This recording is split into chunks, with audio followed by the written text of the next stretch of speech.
Hay mga ka-safety, so ano nga po ba ang mga paraan upang maiwasan po natin ang pagkasira ng ating sasakyan ng dahil sa baha?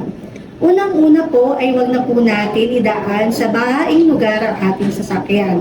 Pangalawa, humanap po tayo ng alternative way para madaan po natin ang ating sasakyan pauwi.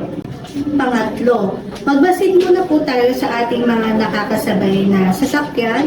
Kung yung sasakyan po nila is kaya po na madaan sa baha, or kung hindi naman po, is mas maganda po na imaneho po natin ang ating unit ng dahan-dahan.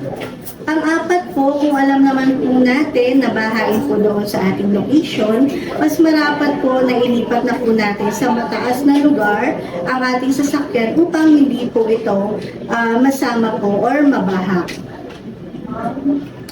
So ayun mga ka-safety, nawal nakatulong itong mga tips na ito para sa inyo. Kung meron po kayong mga katanungan, pwede po kayong mag-message dito sa ating comment section or sa ating FB page. Dahil dito sa Vanguard, live without limits.